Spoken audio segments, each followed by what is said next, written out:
Hello dear students, welcome to my video lecture. So in previous lecture I have explained square root of complex number, right? Now in this video I am going to explain Argand diagram. Okay, now what is mean by Argand diagram? So representation of a complex number by a point in a plane is called as Argand diagram, है ना? अगर आपको एक complex number geometrically show करना है तो the representation of complex number by a point, complex number को हम एक पॉइंट के फॉर्म में रिप्रेजेंट करेंगे and that representation of a complex number in a plane is called as Argand diagram. Now let us see. Suppose we have complex number z equals to a plus ib. So आपको ध्यान में रखना है we represent its real part, है ना? तो कोई भी कॉम्प्लेक्स नंबर जब हम लेते हैं तो उसमें रियल पार्ट होता है और इमेजिनरी पार्ट होता है, राइट? तो जिसमें i की टर्म नहीं है that is our real part, और इसमें I की टर्म प्रेजेंट है उसे हम क्या कहते हैं? Imaginary part, right? So this is real part of Z and this B is imaginary part of Z. तो हमें क्या करना है? रियल पार्ट को हम रिप्रेजेंट करेंगे on X axis, real part को हम एक्स एक्सिस पर प्लॉट करेंगे and as that of imaginary part को हम प्लॉट करेंगे वाई एक्सिस पर. ये चीज आपको ध्यान में रखनी है, okay?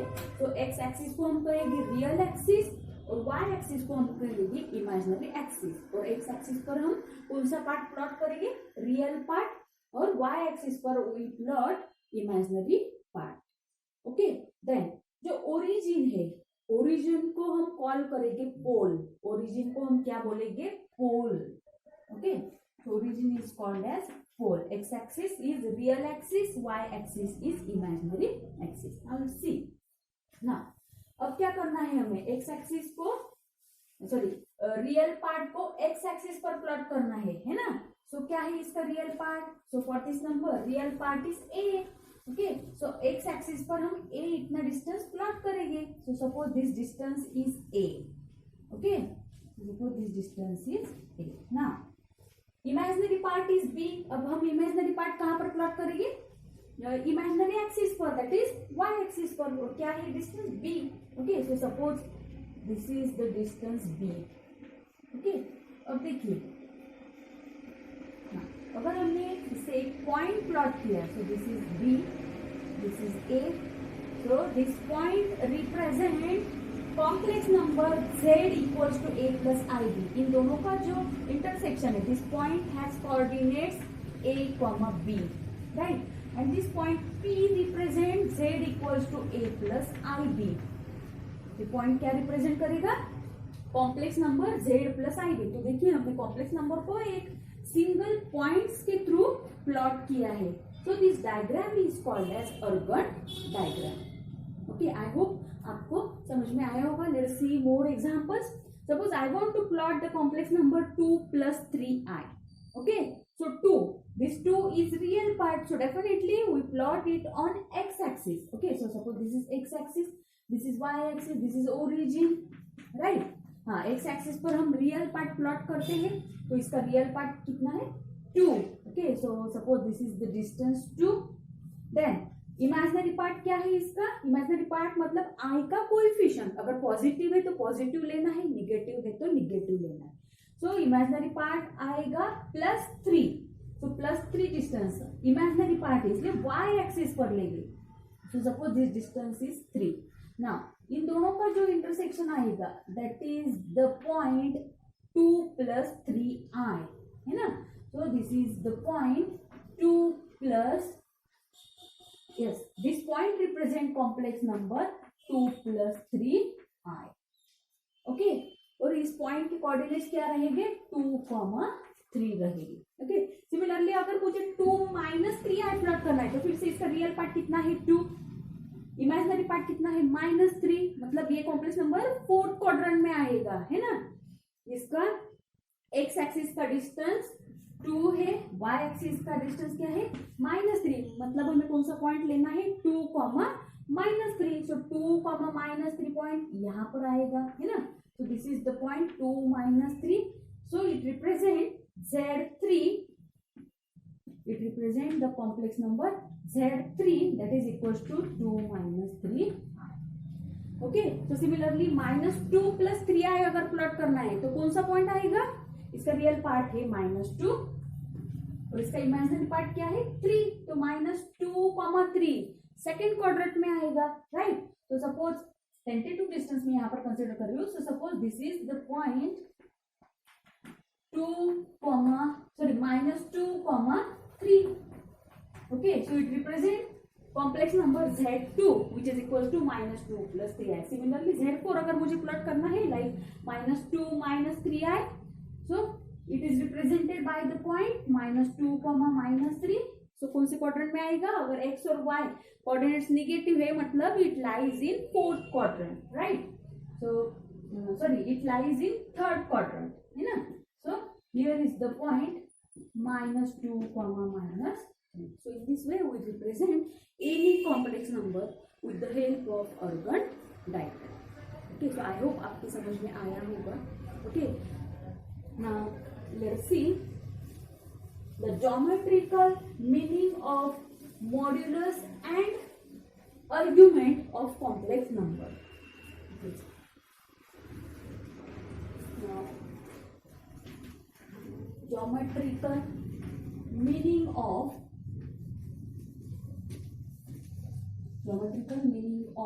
modulus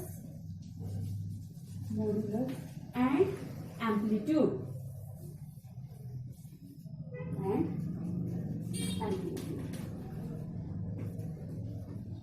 Now see, suppose we have given complex number z equals to a plus ib. फिर से हमने कौन सा complex number कंसिडर किया? So let z equals to a plus ib. So for this complex number we know its modulus is defined by, हम modulus कैसे define करते हैं? So modulus of z is denoted by, yes, modulus of z is denoted by, हम इसे denote करते हैं 2 vertical bar and then z. मतलब how we can read, कैसे read करना है? mod z और modulus of z. okay, so modulus of z is denoted by this notation. okay, and it is defined as आपने already सीखा है ये. so mod z को हम कैसे डिफाइन करते हैं? Square root of, for this complex number z equals to a plus ib. क्या होता है formula? Square root of square of real part, है ना? तो रियल पार्ट का क्या होता है? Square plus square of imaginary part. Okay, modulus का फॉर्मूला क्या होता है? So modulus of z is square root of real part of z square plus imaginary part of z square. तो अपना कॉम्प्लेक्स नंबर क्या है? a plus ib. तो इसका रियल पार्ट है a, इमेजिनरी पार्ट क्या है? b. तो मॉड z आएगा अपना square root of, real part क्या है? a, so a square plus imaginary part मतलब i का कोएफिशिएंट b, तो उसका आएगा square. Okay, so modulus of z का फॉर्मूला आता है square root of a square plus b square. Okay, now फिर से हम इसका ज्योमेट्रिकल मीनिंग देखते हैं. So suppose we plot this complex number on Argand diagram. okay, so see z equals to a plus ib. so suppose here is the complex number z equals to a plus ib. कौन से point से plot होगा? a, b. so इस point के coordinates क्या होंगे? a, b. मैं इस पॉइंट को p नाम देती हूँ. क्या नाम देती हूँ? p. p के कोऑर्डिनेट्स क्या आएंगे? a, b. ओके, सो इसका जो y एक्सिस का डिस्टेंस है that is the b. x axis का डिस्टेंस कितना है? a. ओके, नाउ अगर मैं ये पॉइंट कनेक्ट किया, ओके, तो देखिए हमें, अगर आपने यहाँ पर पाइथागोरस थ्योरम भी अप्लाई किया, because this is the right angle triangle, right? तो राइट एंगल ट्रायंगल में अगर आपने पाइथागोरस थ्योरम अप्लाई किया, then you can find value of hypotenuse है ना, तो हाइपोटेनियस, हाँ इस पॉइंट को अगर मैंने आर प्लॉट किया तो देखिए पाइथागोरस थ्योरम से आपकी वैल्यू आएगी OP square equals to O R square plus P R square, right. और ओपी स्क्वायर आपको मिलेगा, ओ आर की वैल्यू है A, so A square plus P R की वैल्यू है B, so B square. Okay, तो ओपी की value आएगी, है ना, this is the value of OP square, तो ओपी आएगा square root of A square plus B square, right. और अभी हमने square root of A square plus B square को ही क्या डिनोट किया है, मॉड्यूलस ऑफ जेड, है ना। मतलब आपका जो ओपी डिस्टेंस है, this OP distance represent modulus of z, so OP distance क्या रिप्रेजेंट करेगा, modulus of Z.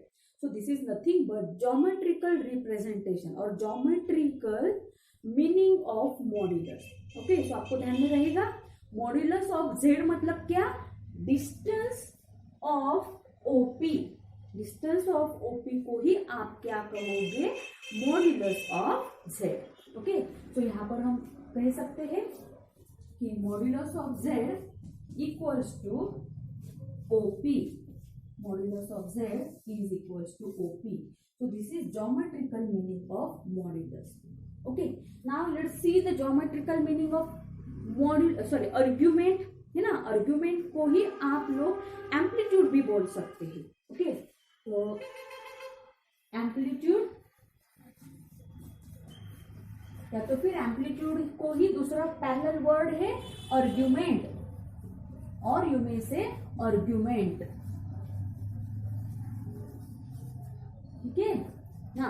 C now here this OP, देखिए ओपी ने पॉजिटिव एक्स एक्सिस के साथ जो एंगल फॉर्म किया है, तो सपोज मैंने उस एंगल को थीटा डिनोट किया, okay, so this theta is called as amplitude of z. हम एम्पलीट्यूड किसे बोल रहे हैं, सो दिस ओपी ने पॉजिटिव एक्स एक्सिस के साथ जो एंगल फॉर्म किया है, angle made by OP with positive x axis is called as amplitude, और एम्पलीट्यूड को हम क्या डिनोट करते हैं, थीटा डिनोट करते हैं, ठीक है। अगर मैंने एंगल XOP को थीटा कंसीडर किया, है ना, so here measure of angle XOP क्या है, theta, okay, and this theta is called as amplitude of z. Okay, so here amplitude of Z is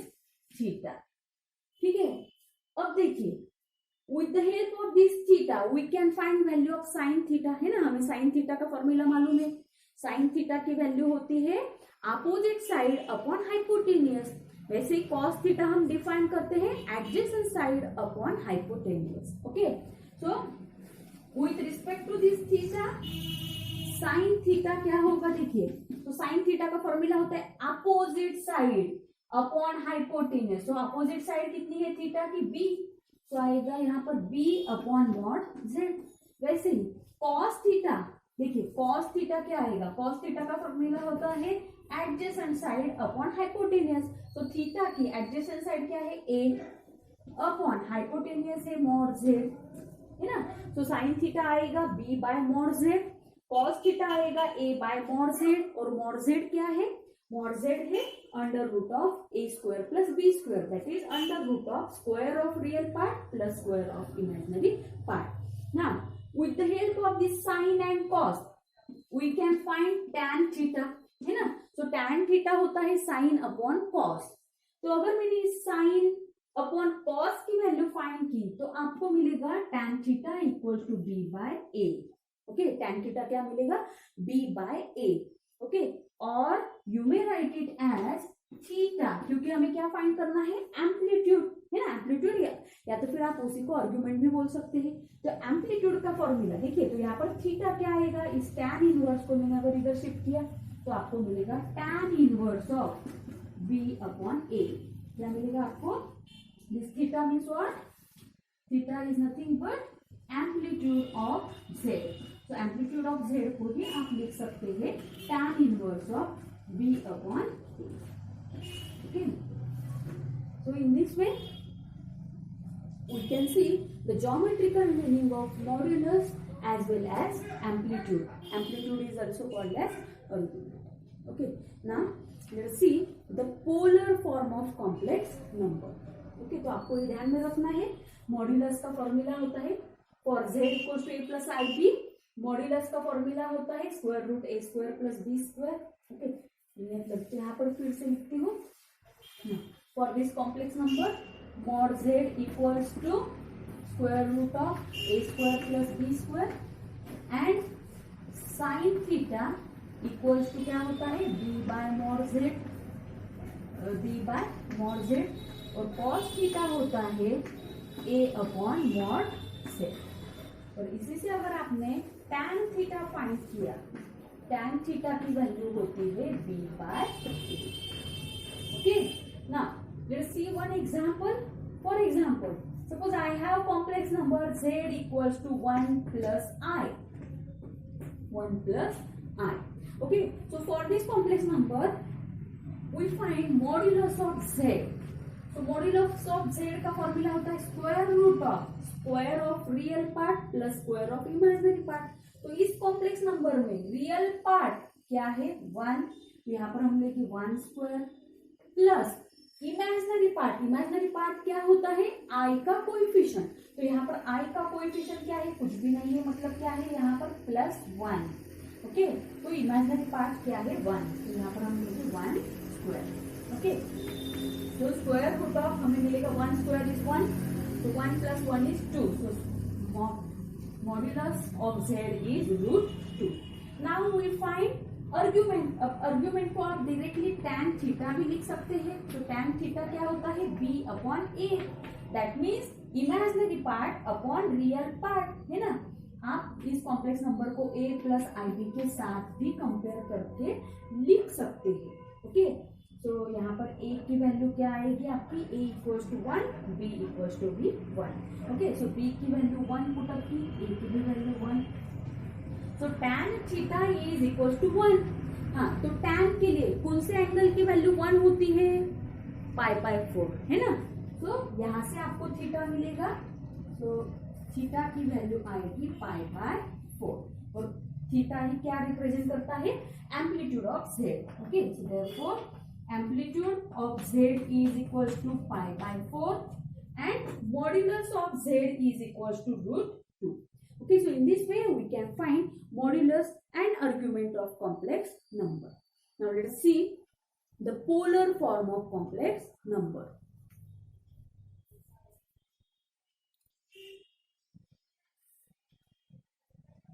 Now let us see polar form of complex number.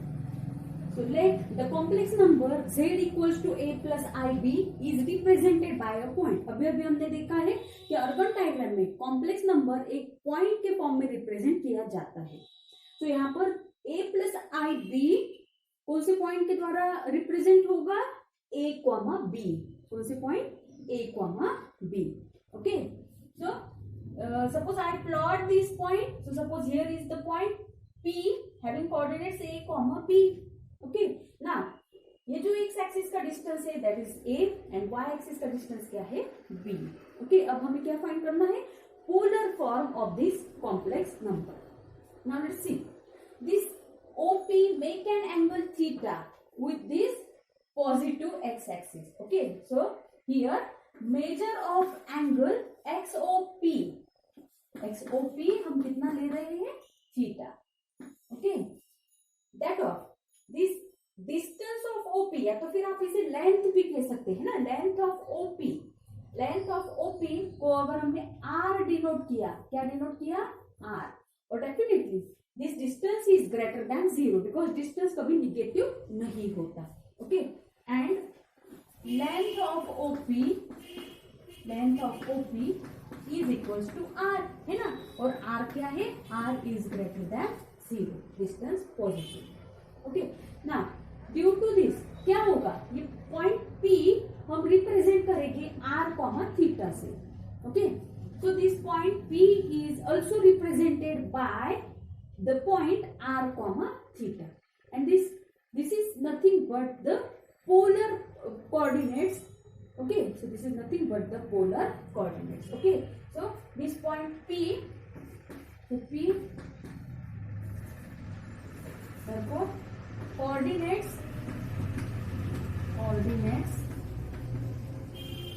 P r comma theta है ना, P के coordinates क्या आएंगे अब नए coordinates r comma theta, r called this r and theta are called polar coordinates of P. Okay, अब देखिए ना, हमें z का पोलर फॉर्म भी फाइंड करना है ना, z equal to a plus i b को पोलर में कन्वर्ट करना है। तो देखिए अब इस a को और b को ही हम कैसे लिख सकते हैं, और सी यहाँ पर हम साइन थीटा को क्या डिफाइन करते हैं, so sine theta is opposite upon hypotenuse, that is b upon hypotenuse को हमने r लिया है, सो साइन थीटा आएगा b upon r, and cos theta क्या आएगा adjacent upon hypotenuse, that is a upon r, है ना। और इसी से आप b को लिख सकते हैं, b की वैल्यू आप लिख सकते हैं r इंटू साइन थीटा, और a की वैल्यू आप लिख सकते हैं r इंटू कॉस थीटा, है ना। तो इसी से आप लिख सकते हैं, so b equals to r sine theta and a equals to what, a equals to r cos theta.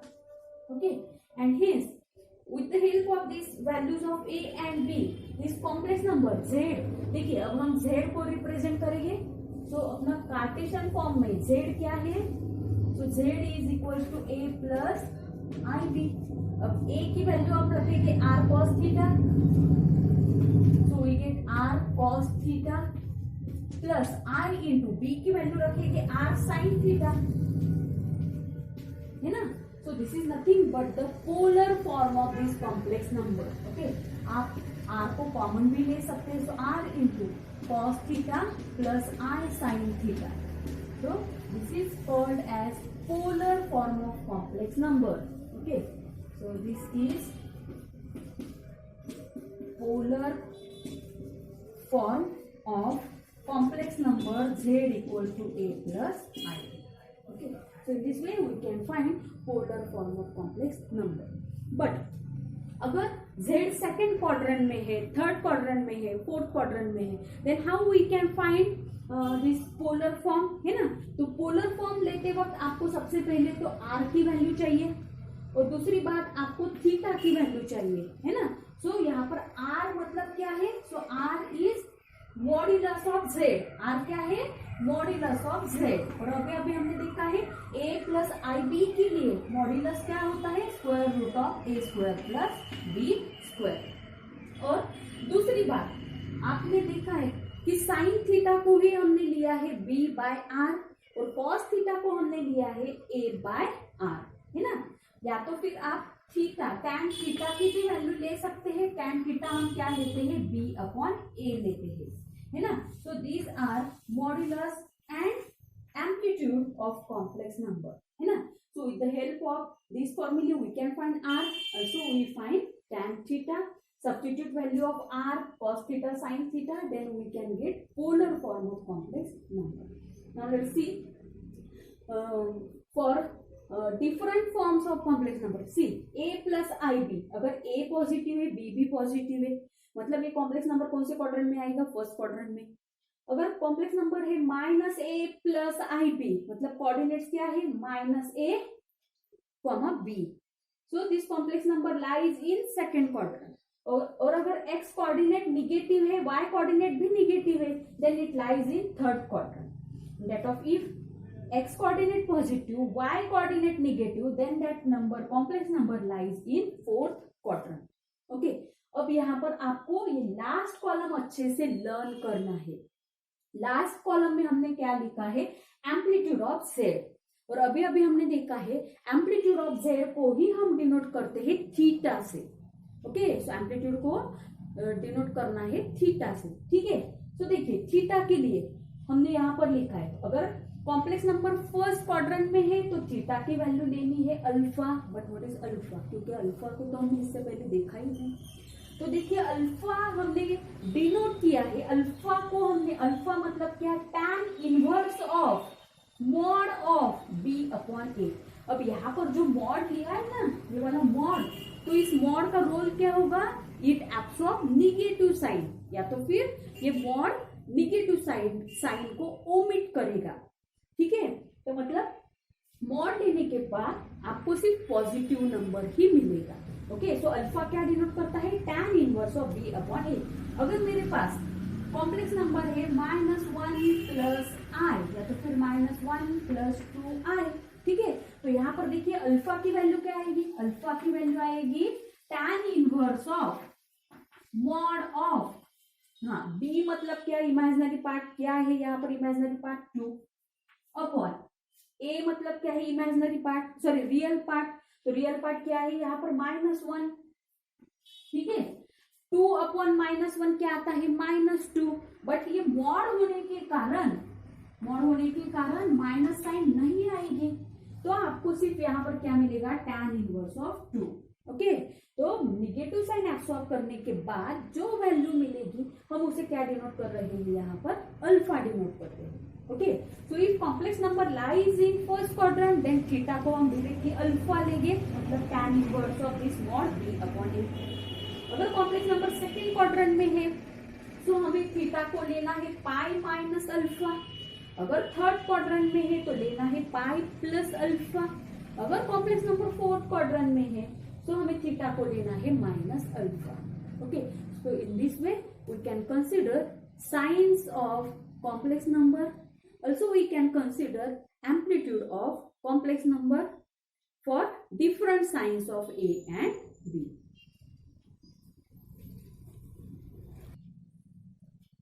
Now let us see one example.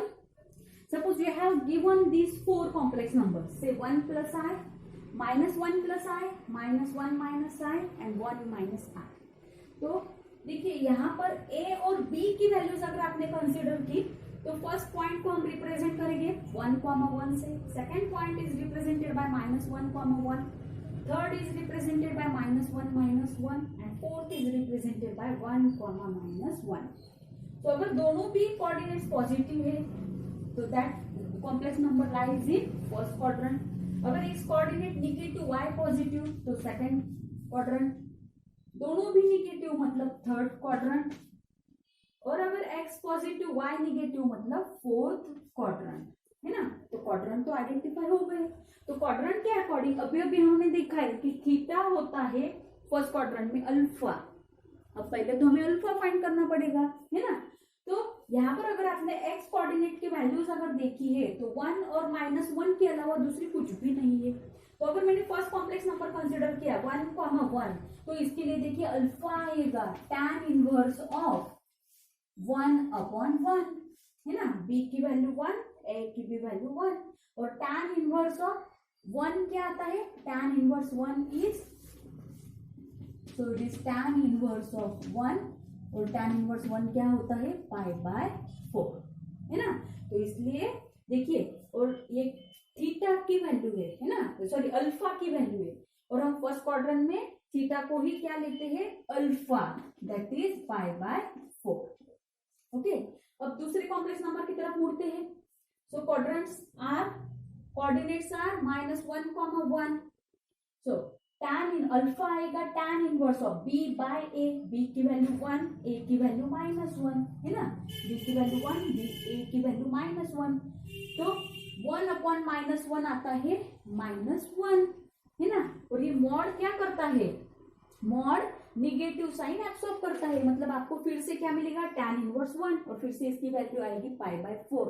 But this complex number is in second quadrant. तो अभी हमने देखा है कि second quadrant में हम theta लेते हैं पाई माइनस अल्फा, और अल्फा क्या है, π/4, मतलब आपकी थीटा की वैल्यू आएगी pi minus alpha, that is π/4, है ना। और पाई माइनस π/4 क्रॉस मल्टीप्लीकेशन करके देखते हैं, तो 4π minus pi upon 4, 4π minus pi. देखिए अगर हमने पाई माइनस π/4 का क्रॉस मल्टीप्लीकेशन किया तो 4π minus pi upon 4, that is 3π/4। Okay, तो सेकेंड क्वाड्रेंट के लिए एंगल क्या आएगा, 3π/4, 3π/4। हमने कैसे फाइंड किया, इस वैल्यू को कैसे फाइंड किया हमने, पाई माइनस π/4 दैट इज 3π/4। अब देखिए थर्ड पॉइंट के लिए दोनों भी क्वाड्रेंट सॉरी दोनों पॉइंट्स क्या है, कोऑर्डिनेट क्या है, -1 तो फिर से देखिए यहाँ पर tan inverse of b/a that is -1/-1 और -1/-1 क्या आता है, +1, तो मॉड की तो जरूरत ही नहीं। तो tan इनवर्स 1 फिर से क्या आता है, π/4।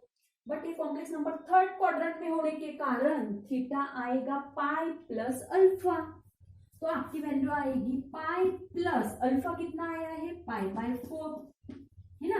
अब इन दोनों की अगर हमने एडिशन की पाई प्लस π/4 तो देखिए हमें मिलेगा 4π प्लस π/4 और 4π प्लस पाई कितना आता है, 5π/4, तो इसकी वैल्यू आएगी 5π/4। ओके, अब लास्ट इसमें देखते हैं। सो इसके लिए हम पहले अल्फा फाइंड करेंगे, tan inverse of b/a, b की वैल्यू क्या है, -1, a की वैल्यू है +1, फिर से -1/1 आएगा -1, but tan inverse of mod of -1, तो ये मॉड क्या करेगा, ये माइनस साइन हटा देगा, तो सिर्फ आपको क्या मिलेगा, tan इनवर्स ऑफ 1, राइट। और tan इनवर्स 1 क्या होता है, π/4। बट एक कॉम्प्लेक्स नंबर कौन से क्वाड्रेंट में है, फोर्थ क्वाड्रेंट में। फोर्थ क्वाड्रेंट के लिए हमारा एंगल एम्पलीट्यूड क्या होता है, -अल्फा, है ना। तो आपको यहाँ पर मिलेगा माइनस ऑफ अल्फा, अल्फा क्या है, π/4, so we get minus of π/4। Okay, so in this way we can represent any complex number into polar form, okay, by considering their different signs. Okay, so with this I stop my video lecture, so thank you very much. So in next video we can see the examples. Okay, so we stop here. Once again, thank you.